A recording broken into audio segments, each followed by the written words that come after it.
2019 paper එකේ real analysis section එකේ පළවෙනි ගාන. ඒකේ A part එක. ඒකේ කියනවා මෙයාලා AB කියලා non empty bounded subset දෙකක් තියෙනවලු මේ R capital R යටතේ. කියන්නේ real numbers කුලකේ AB කියලා non empty subset දෙකක් තියෙනවා. ඒ දෙන්න මෙන්න මේ property එක දක්වනවා කියලා කියනවා. මොකද්ද? A කියන්නේ B ගේ උපකුලකයක් කියලා කියනවා. කියන්නේ A ඉන්නේ B ඇතුලේ. එහෙනම් මෙන්න මේ ෆෝමියුලා එකයි ෆෝමියුලා 2යි අපිට පෙන්වන්න කියනවා. මෙන්න මේ සෙට් දෙක අතර සම්බන්ධයක්. හරි බලමු මේක කොහොමද කරන්නේ.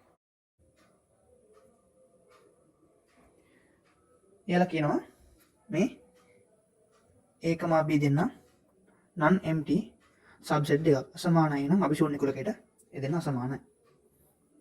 ඊට අමතරව AB දෙන්න මෙන්න මේ capital R කියන real numbers කුලකේ උපකුලක දෙකක්. එහෙනම් අපිට කියන්න පුළුවන් ඊට අමතරව තව එකක් දෙනවා මේ දෙන්න AB කියන දෙන්න bounded කියලා. A, B bounded.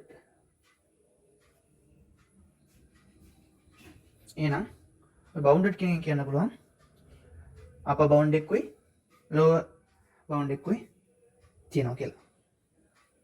හරි. එහෙනම් අපිට completeness axiom එකෙන් කියන්න පුළුවන් completeness axiom දෙකෙන් supremum A, supremum B and infimum A, infimum B exist. මේ infimum එකයි supremum එකයි කියන දෙන්න මේ set A එකටයි set B එකටයි තියෙනවා කියලා අපිට කියන්න පුළුවන්. හරි. අපි මේ ගන්න ලේසි වෙන්න මම මේ වගේ set එකක් ගන්නවා. මේ තියෙන real numbers line එක. මම ගන්නවා A කියන set එක මෙතන ඉඳන් මෙතෙන් තියෙනවා. මේ තියෙන්නේ A කියන set එක. මේ තියෙන්නේ A කියන set එක. මෙයා කියනවා A කියන set එක B කියන set එකේ උපකුලකයක්. A කියන set එක මේ B කියන set එක ඇතුලේ තමයි තියෙන්නේ. එහෙනම් මම B කියන set එක ගන්නවා මෙන්න මේ වගේ. මෙතන ඉඳන් මේ දක්වා. මේ දක්වා තියෙන B set එක. මෙන්න B. එහෙනම් අපි ගමු මෙන්න මේ A එකේ තියෙන ඕනම අවයවයක් x කියලා. For all x අයත්න A එයා ඒ සෙට් එකේ කියන්නේ A ගේ සුප්‍රීමම් එකට වඩා කුඩායි හෝ සමානයි. ඒකේ සුප්‍රීමම් එක ඉන්නේ මෙතන. සුප්‍රීමම් A. මේ වගේ තමයි ඉන්නේ. එහෙනම් සියලුම x අගයන් සඳහා මෙන්න මේක පවතිනවා. සුප්‍රීමම් A.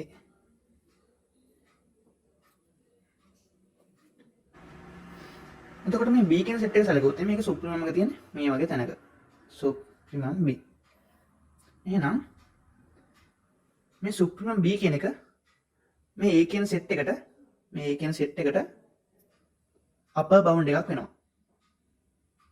නේද? A කියන සෙට් එකේ ඕනෑම අවයවයකට වඩා මේ සුප්‍රීමම් B කියන එක වැඩි. එහෙනම් අපිට ලියන්න පුළුවන් for all x අයත් වෙන A මේ x කියන එක නා සමානයි සුප්‍රීමම් B. මේ සමාන ලකුණු ආවේ ඔය A කියන සෙට් එක B ට සමපාත වෙන්නත් පුළුවන්. ඒ අවස්ථාවටත් හරියන්න ඕනේ ඔක.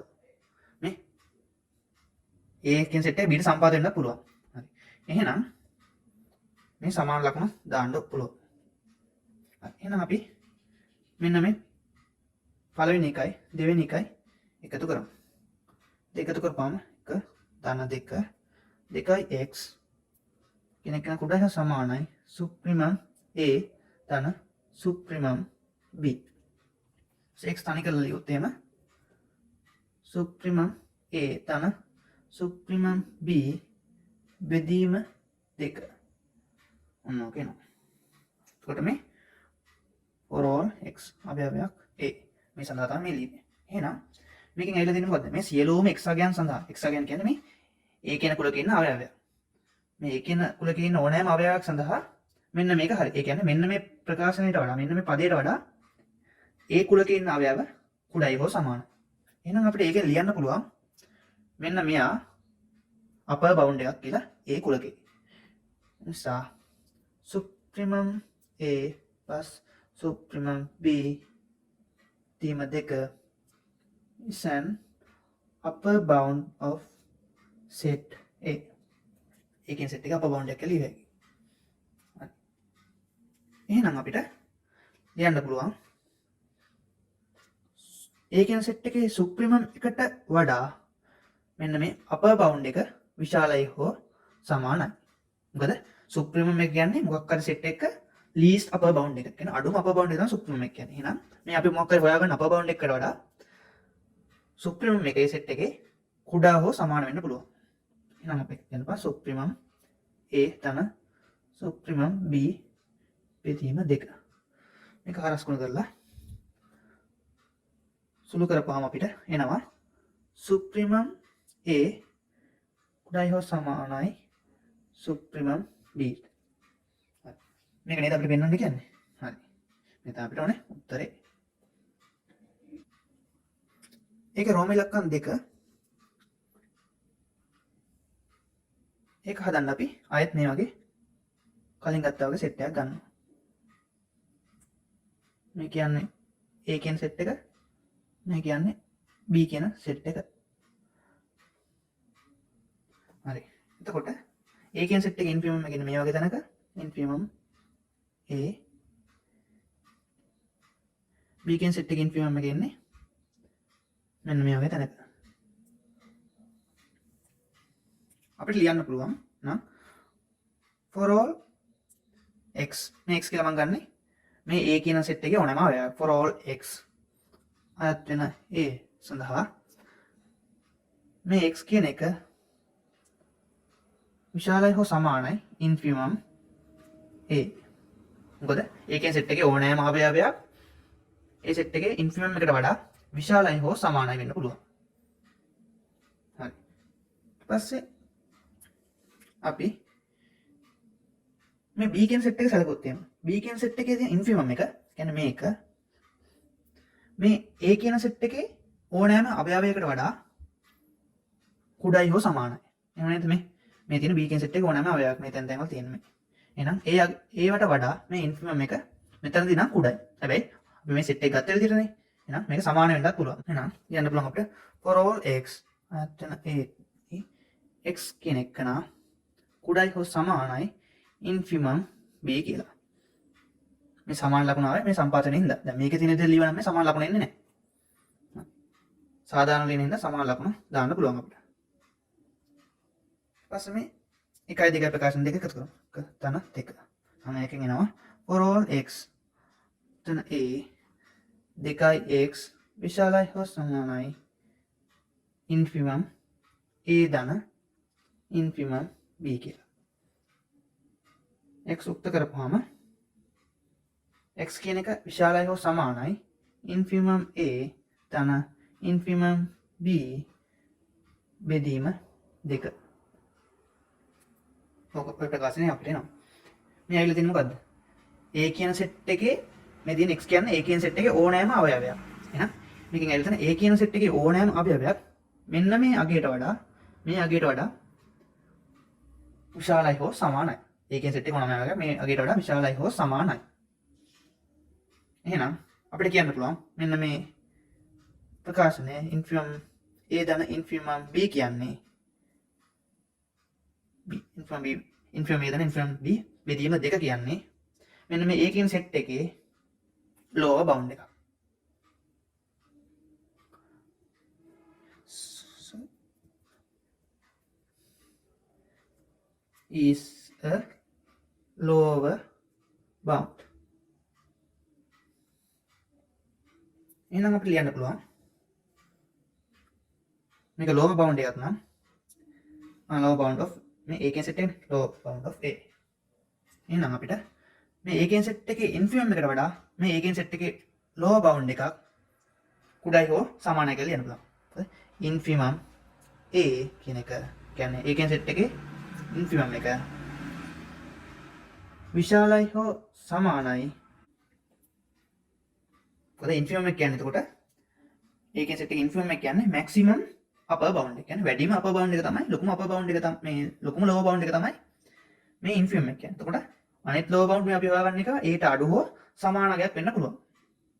ඒක තමයි ඔකෙන් කියන්නේ. එහෙනම් ඔක උත්තර කරපුවම අපිට එනවා හරස් වැඩි කරලා ඒකක හැබැයි දාපුවම ඉන්ෆිනිමම් a විශාලයෙන් සමානයි ඉන්ෆිනිමම් b කියලා. ඕක ගන්න පුළුවන්. හරි. එහෙනම් මේක තමයි උත්තරේ. මේ b part එක කියනවා f කියන්නේ r to r රිලේෂන් එකක් තියෙන ෆන්ක්ෂන් එකක් කියලා. ඊට පස්සේ දීලා තියෙනවා මේ f කියන එක නා 1 to 1 නම් හා නම්ම පමණක් if and only if දීලා තියෙනවා. එන්න මේ f a ඡේදන b සමානයි f a ඡේදන f b කියලා පෙන්වන්නලු. මේක දෙපැත්තටම ප්‍රූව් කරන්න ඕනේ එහෙනම්. හරි අපි බලමු මේක ප්‍රූව් කරන විදිය. අපිට පෙන්වන්න තියෙන්නේ f is 1 to 1 නම් ඒක ඩබල් ඉම්ප්ලයිස් කරනවා කියලා f a ඡේදන b සමානයි f a ඡේදන f b කියන එක. හරි. එහෙනම් මම මේ ඉස්සලාම ඔකේ ඉස්සරහට ප්‍රූෆ් එක පෙන්නනවා. මෙන්න මේක.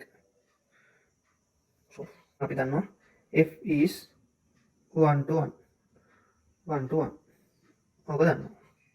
හරි. මම ගන්නවා කැපිටල් A කියලා සෙට් එකක්. මෙන්න මේක. A කියලා සෙට් එකක්. මේ A කියන සෙට් එකේ එලිමන්ට්ස් මෙන්න මේ F කියන රිලේෂන් එක F කියන 1 to 1 රිලේෂන් එක යටත් වුණාම ලැබෙන රිසල්ට්ස් කියන්නේ එන ප්‍රතිඵල ටික තියෙන්නේ F B කියන සෙට් එක F A කියන සෙට් එකේ. මෙන්න මේ F කියන රිලේෂන් එකට යටත් වුණා. ඊපස්සේ මම ගන්නවා B කියලා සෙට් එකක්. කැපිටල් B කියන සෙට් එකක්. ඒ B කියන සෙට් එකේ ඉන්න එලිමන්ට්ස් උත් F කියන රිලේෂන් එකට යටත් වුණාම ලැබෙන ප්‍රතිඵල ටික මෙන්න මේ FB කියන සෙට් එකේ තමයි ඉන්නේ. මේක FA මේක FB. එහෙනම් මෙන්න මෙතන තියෙනවා කැපිටල් A ඡේදන කැපිටල් B කියන සෙට් එක. මේ ඉන්නේ A ඡේදන B කියන සෙට් එක. එහෙනම් ඔන්න ওই සෙට් එකේ ඉන්න එලිමන්ට්ස් F කියන රිලේෂන් එකට යටත් වුණාම එන ප්‍රතිඵල ටික ඉන්නේ මෙන්න මෙතන. මේ තමයි FA ඡේදන FB. ඡේදන FB. හරි. cut F. හරි. මම ගන්නවා සිම්පල් y කියලා එක්කෙනෙක් මෙන්න මේ F A ඡේදන B කියන සෙට් එකේ ඉන්නවා කියලා. මෙන්න මේ සෙට් එකේ y කියලා එක්කෙනෙක් ඉන්නවා.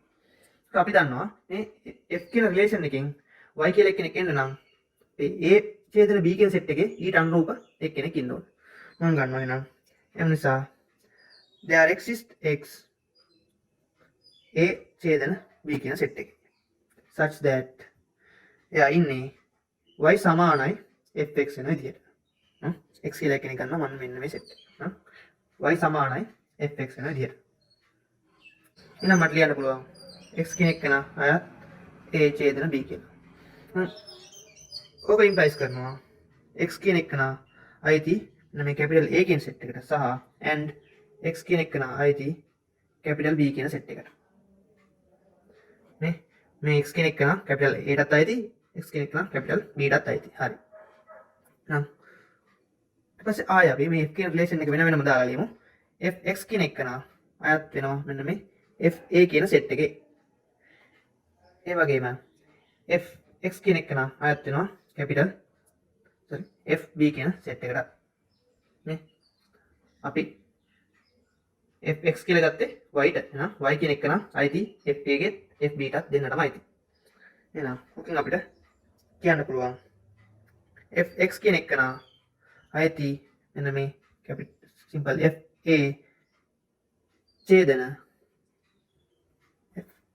ඡේදන fb කියන සෙට් එකට ගිහින්. එහෙනම් ඔකෙන් එනවා අපේ y කියන එක නම් අයත් වෙනවා කියලා fa ඡේදන fb කියන සෙට් එකට කියලා. එහෙනම් මට කියන්න පුළුවන් ඔකෙන් එම නිසා fa ඡේදන b කියන එක නම් උපකෝලකයක් වෙනවා කියලා මෙන්න මේ fa ඡේදන FB ඔන්නෝම කිවේ ඕක අංක 1 කියලා මම දානවා. හරි ඊළඟට මම ගන්නවා let y කියලා එක්කෙනෙක් එයා ඉන්නේ FA ඡේදන FB කියන සෙට් එකේ. එහෙනම් මට ලියන්න පුළුවන් y ඉන්නවා y කියන එක FA කියන සෙට් එකෙත් ඉන්නවා and y කියන එක FB කියන සෙට් එකෙත් ඉන්නවා. හරි ඊට පස්සේ මම ගන්නවා x1 කියලා එක්කෙනෙක්. there exists x1 එන්න මේ capital A කියන සෙට් එකේ ඉන්නවා කියලා. ඉන්නවා මෙන්න මේ විදිහට such that y කියන එක සමානයි f(x1) වන විදිහට. and මම ගන්නවා x2 කියලා එක්කෙනෙක් මේ capital B කියන සෙට් එකේ ඉන්නවා කියලා. such that මෙන්න මේ y සමානයි f(x2) වන විදිහට.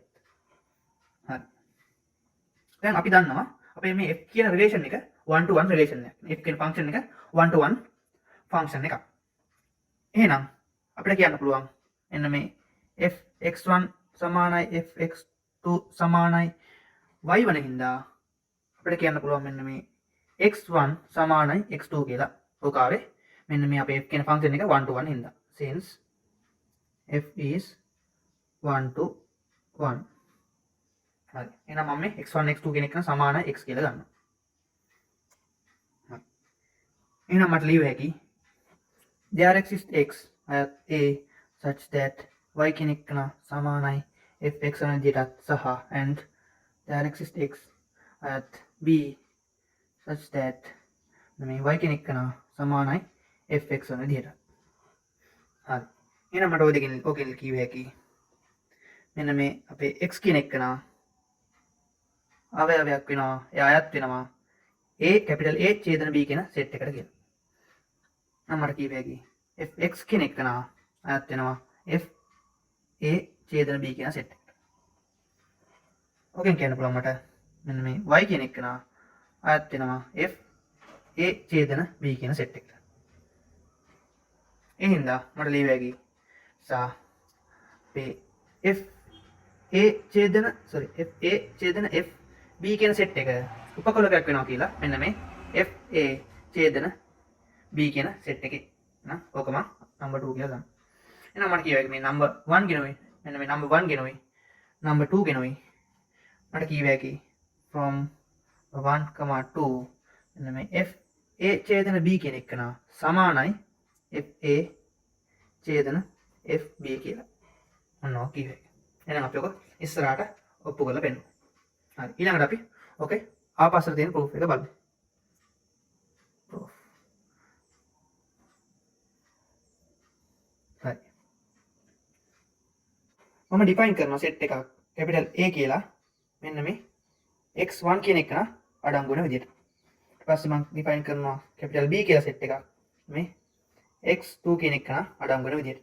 මෙන්න මේ x1, x2 කියන්නේ real numbers. then define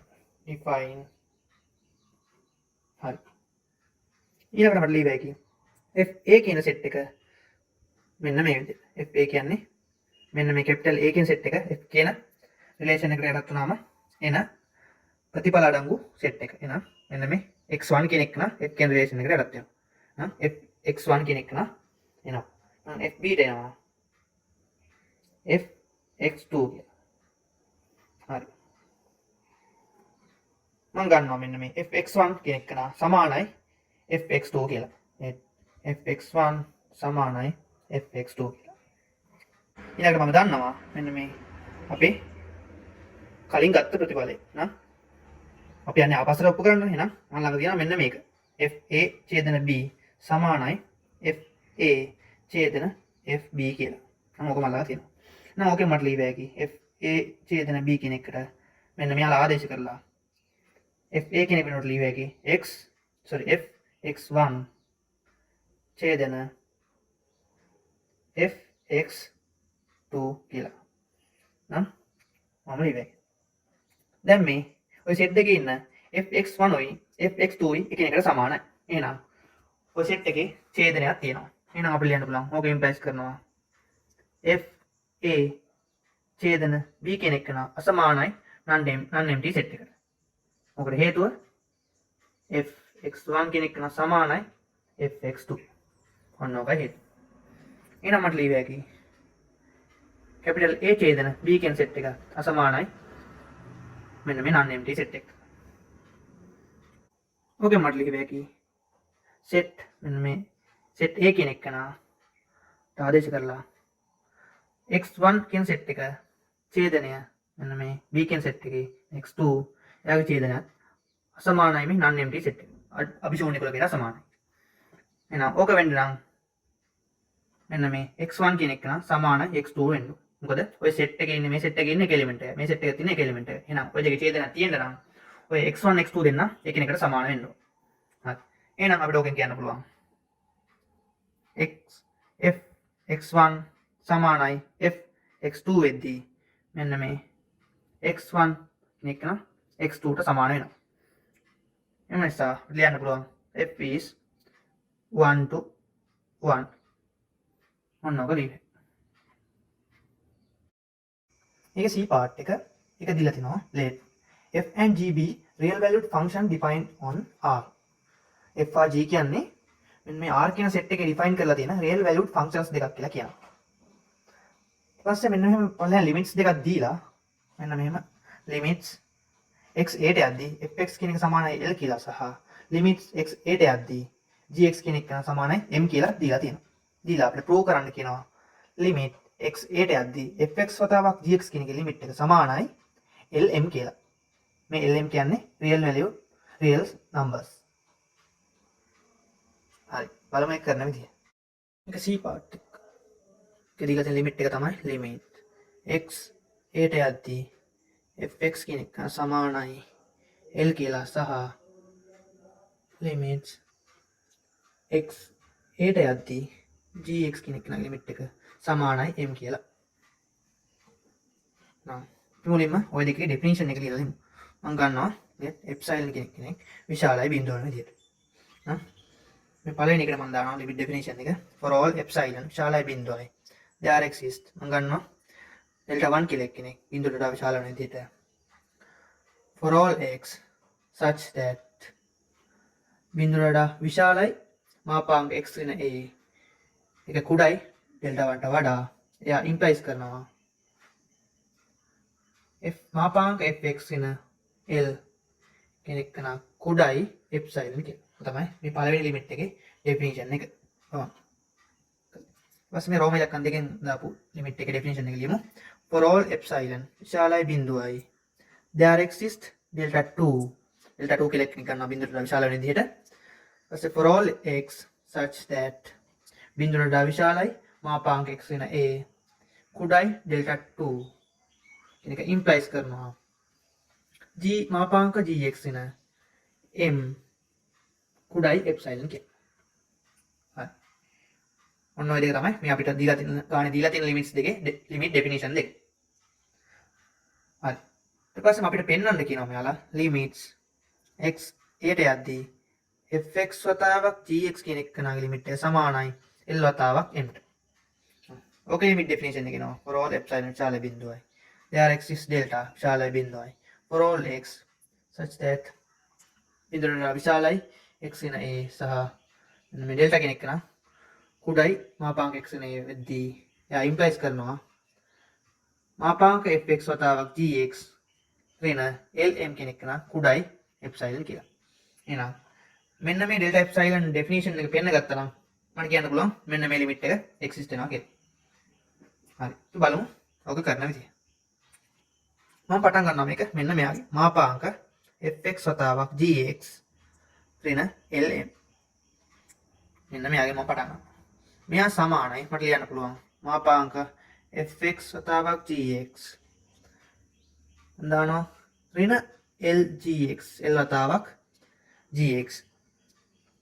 පස්සේ යා නැති කරන්න මේ මෙතන ඍණ lgx කෙනෙක් නෑනේ. නැති කරන්න මම දාන එකක් දානවා දාන l වතාවක් gx ඍණ lm. නම් මේ දෙන්නට කැපිලා ගිහිල්ලා ආයෙත් අරගම එනවා. ඊපස්සේ මම ඕකෙන් මේ gx කෙනෙක් එළියට ගන්නවා. එන්න මේ මුල් පද දෙකෙන් gx කෙනෙක් එළියට ගන්නවා. එහෙනම් එනවා gx වතාවක් fx ඍණ l දාන මේ අන්තිම පද දෙකෙන් මම ගන්නවා L එක කෙනෙක් එළියට කැපිටල් L එක කෙනෙක් එළියට. ඒකෙන් එනවා L වතාවක් gx ඍණ m කියලා. නෝ ඔකේ සම්පූර්ණකේ මාපාංක. ඊට පස්සේ මට දාන්න පුළුවන් මේ මාපාංක ප්‍රොපර්ටි එකක්. මෙන්න මේ ප්‍රොපර්ටි එක මාපාංක a ධන b කෙනෙක් කන කුඩායි හෝ සමානයි මාපාංක a ධන මාපාංක b.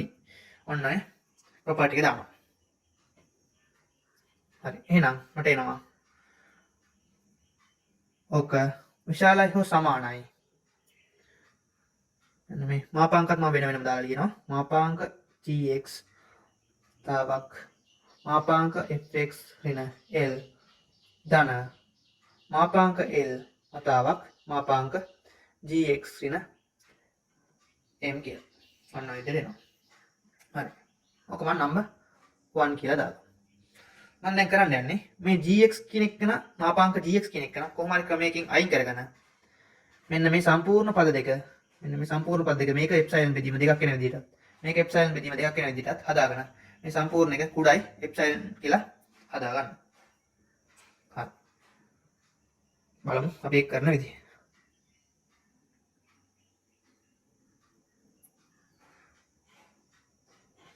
ඊළඟට මම මේ මුලින්ම ලියපු ඩෙෆිනිෂන් දෙකේ මෙන්න මේ පළවෙනි ඩෙෆිනිෂන් දෙවෙනි ඩෙෆිනිෂන් එක.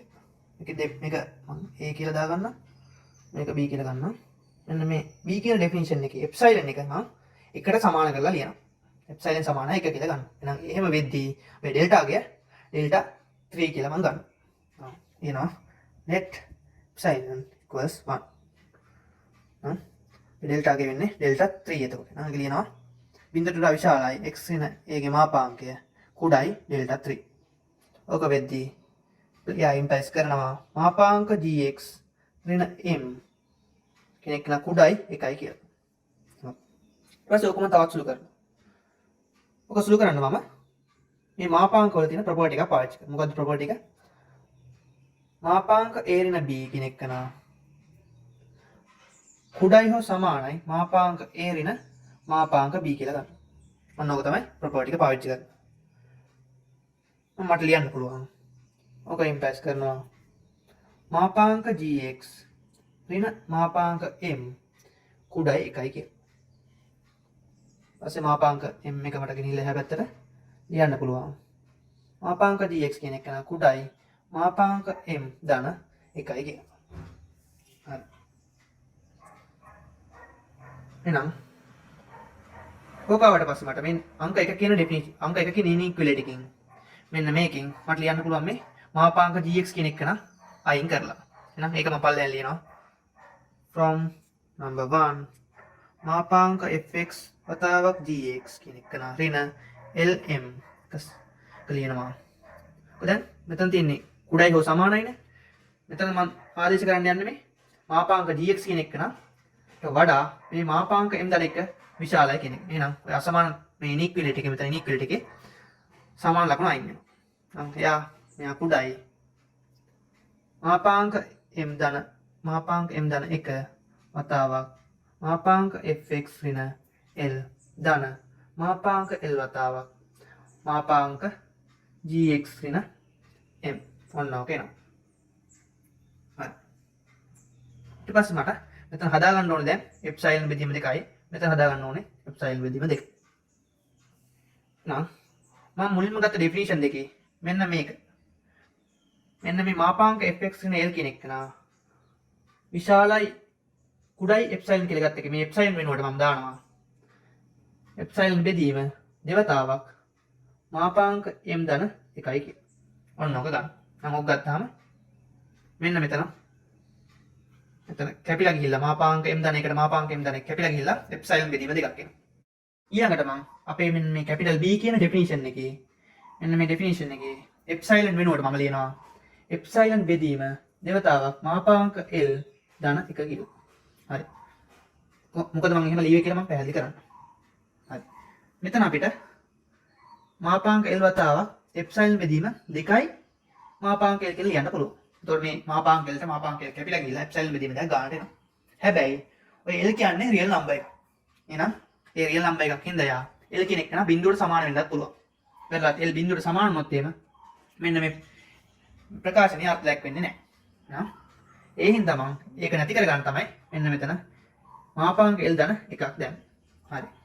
එතකොට අපිට ඔක මෙන්න මේ විදිහට කරන්න පුළුවන්. අපි දන්නවා මාපාංක L බෙදීම මාපාංක L දන එක කියන එකනා කුඩයි එකට වඩා. මෙන්න මෙයා මේල් කැන් රියල් නම්බර්ස් මෙතන දන එකක් තියෙනවා ඉන්න මෙන්න මෙයා එකට වඩා කුඩයි. නම් ඕක දෙපැත්තම මම ගුණ කරනවා එප්සයිලන් බෙදීම දෙකකින්. නම් මාපාංක L වතාවක් එප්සයිලන් බෙදීම දෙවතාවක් මාපාංක L දන 1. ඕක කුඩයි එප්සයිලන් බෙදීම 2.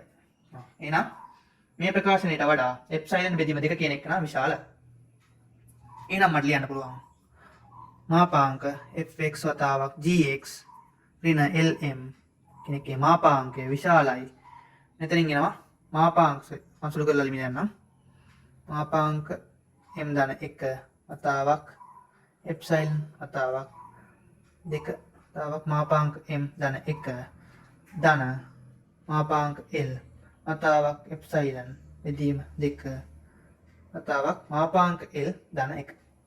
ඔන්න ඔහම ඉන්නේ. එහෙනම් මෙන්න මේක විශාලයි එප්සයිලන් බෙදීම 2යි. මේක එප්සයිලන් බෙදීම 2යි. ඔය දෙකට වඩා විශාලයි. එහෙනම් ඕකෙන් එනවා මේ සම්පූර්ණ එක මෙන්න මේ අපේ මාපාංක fx වතාවක් gx නේ lm කියන එක කුඩයි එප්සයිලන් කියලා. හරි.